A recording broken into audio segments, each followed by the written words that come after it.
Hello friends, ఈరోజు video ఏంటంటే last వీడియోలో ఆకుకూరలు హార్వెస్ట్ చేసి చూపించాను కదండి. ఈరోజు ఇది నేలవేమండి. చూసారా ఎంత పెరిగిపోతుందో, కరివేపాకు మొక్కలు అంతా పడేసి ఫుల్గా పెరిగిపోయింది.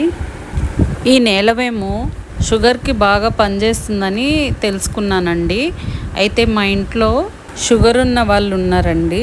ముందు వాళ్ళకి నేను ఆకు పెంచి కట్ చేసి వాళ్ళకి ఇచ్చానండి. వాళ్ళు వాడుకుంటున్నారు. ఇది డ్రై చేసుకొని నీడలో ఆరబెట్టుకొని పొడి చేసుకొని వాడుకుంటున్నారు. అయితే వాళ్ళ నుంచి తెలుసుకున్నది ఏంటంటే పర్వాలేదు, కొంచెం కంట్రోల్ అవుతుంది దీనివల్ల అని తెలుసుకున్నాను. అయితే ఇప్పుడు మా చిన్నత్తయ్య గారికి ఇద్దామని ఇదంతా కట్ చేస్తున్నానండి. నేను ఎందుకు ఇలా చేసి పంపిస్తున్నానంటే కట్ చేసి మరీ పంపిస్తానండి. అయితే ఇలా ఎవరికన్నా మా ఇంట్లో వాళ్ళకి తగ్గిందనుకోండి, నేను ఇంకెవరికన్నా నలుగురికి చెప్పొచ్చని 100% గ్యారంటీగా చెప్పొచ్చని నా నమ్మకం అండి. అందుకని నేను వాళ్ళకి నా దగ్గర పెంచి కట్ చేసి మరీ వాళ్ళకి పంపిస్తాను. చూసారా ఎంత వచ్చిందో. ఇదంతా ఈసారి మా చిన్నత్తయ్యకి పంపిస్తాను. ఇది వంకాయ మొక్కండి. ఈరోజు వంటకి నేను కోసుకుంటున్న కూరగాయలు. ఇది హాఫ్ డ్రమ్ కట్ చేసిన దాంట్లో మునగ చెట్టు వేసానండి. అదొక్కటే మెరుగుతుంది కదా, దాని పక్కన సైడ్గా వంకాయ మొక్క వేసానండి. తెల్ల వంకాయ చెట్టు. ఇది వేసి 8 months నుంచి 9 months వరకు అవుతుందండి. నేను యూట్యూబ్ స్టార్ట్ చేసి 2 monthsే కదండి. నేను 6 months నుంచి దీని నుంచి హార్వెస్ట్ తీసుకుంటున్నాను. ఇప్పుడు దీని నుంచి అయితే ఒక 3 వంకాయలు వచ్చాయండి, తీసుకుంటున్నాను. తెల్ల వంకాయలు చూసారా, ఒక్క పురుగు కానీ పుచ్చు కానీ ఏమీ ఉండదండి. అది రాకుండా మనం చేయాలంటే ఒక టిప్ అండి. ఇది కొంచెం పూత దశకు వచ్చినప్పుడు పుల్లటి మజ్జిగ, పసుపు, ఇంగువ ద్రావణం వేసి స్ప్రే చేయాలండి. అలా చేస్తే కాయ కూడా నిగనిగలాడుతూ ఉంటుంది, మళ్ళీ పుచ్చు రాకుండా ఉంటుంది. నెక్స్ట్ ఇంకా నల్ల వంకాయలు ఉన్నాయండి, అవి కూడా 3 ఉన్నాయండి, అవి కూడా కోస్తాను.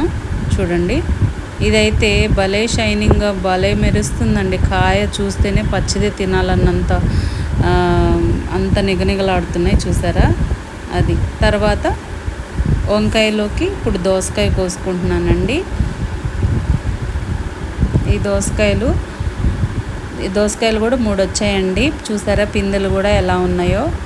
ఒక పక్క ఒక్కొక్క స్టేజ్ పూత స్టేజ్ నుంచి ఉంది, పిందె స్టేజ్ నుంచి ఉంది, పండిన స్టేజ్ వరకు ఉంది. అలా రావాలి అని అంటే మనం ఎప్పుడు దానికి ఫీడ్ చేస్తూ ఉండాలి. అంటే మనం కాయలు ఇచ్చే కొద్దీ మనం దానికి ఏదో ఒక బలం ఇస్తేనే కదండి కాయలు కాసేది మన కోసం. అందుకని ప్రతిరోజు నేనైతే ప్లెయిన్ వాటర్ అయితే ఇవ్వను. ఇది మటుకు 100% ట్రూ. తర్వాత 1 week 10 days మినిమం 10 daysకి ఒకసారన్నా నేను ఇలా మస్టర్డ్ కేక్ కానీ, కొబ్బరి చెక్క కానీ, నువ్వు చెక్క కానీ, అందులో బెల్లం వేసి నిన్న మీకు చూపించాను కదండి ఒక లిక్విడ్ ఫర్టిలైజర్, అలా చేసి నేను 10 daysకి ఒకసారి అయితే కంపల్సరీగా ఇవ్వాల్సిందే.